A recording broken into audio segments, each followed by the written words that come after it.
کہا جاتا ہے کہ دو احمق ایک ساتھ سفر کر رہے تھے۔ راستہ لمبا تھا تو ایک نے کہا، چلو وقت گزارنے کے لیے کوئی خواہش کرتے ہیں۔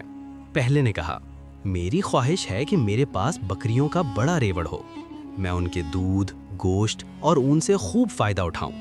دوسرا فوراً بولا، اور میری خواہش ہے کہ میرے پاس بھیڑیوں کا ریوڑ ہو، جنہیں میں تمہاری بکریوں پر چھوڑ دوں۔ یہ سن کر پہلا آگ بگولا ہو گیا، بدبخت، یہ دوستی کا حق ہے۔ بات بڑھتے بڑھتے گالیوں تک پہنچی، پھر ہاتھا پائی شروع ہو گئی، حالانکہ نہ بکریاں تھیں نہ بھیڑیے۔ آخر انہوں نے طے کیا کہ جو پہلا آدمی آئے گا وہی فیصلہ کرے گا۔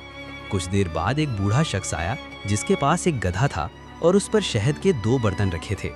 بوڑھے نے خاموشی سے دونوں برتن اتارے، کھولے اور سارا شہد ریت پر بہا دیا۔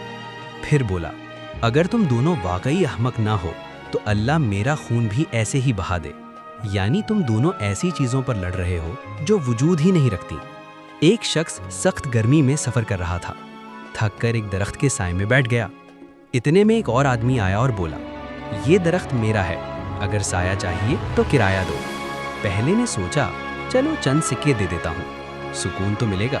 کچھ دیر بعد سورج حرکت کر گیا اور سایہ دوسری طرف چلا گیا۔ درخت کا مالک فوراً اٹھ کر نئے سائے میں جا بیٹھا۔ پہلا شخص بولا، یہ کیا مذاق ہے، سایہ تو میں نے خریدا تھا۔ مالک ہنس کر بولا، تم نے پرانا سایہ خریدا تھا، یہ نیا ہے۔ اور پھر دونوں میں جھگڑا شروع، بات مار پیٹ تک پہنچ گئی۔ اصل حماقت، ایک نے ایسی چیز بیچی جسے روک نہیں سکتا تھا، اور دوسرے نے ایسی چیز خریدی جو ٹھہر ہی نہیں سکتی۔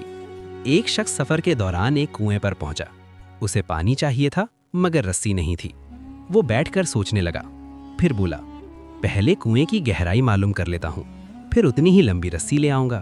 یہ کہہ کر اس نے اپنے جوتے اتارے اور کنویں میں پھینک دیے۔ چھپ! وہ خوش ہو کر بولا، زبردست، اب مجھے گہرائی کا اندازہ ہو گیا۔ پھر اچانک اس کا چہرہ لٹک گیا، لیکن اب میرے جوتے کون نکالے گا؟ وہ وہیں بیٹھ کر سر پکڑ کر رونے لگا۔ نہ پانی ملا، نہ جوتے بچے۔ حاصل کلام، یہ تینوں کہانیاں مزاحیہ لگتی ہیں، لیکن حقیقت میں روزمرہ کی زندگی کی جھلک ہیں۔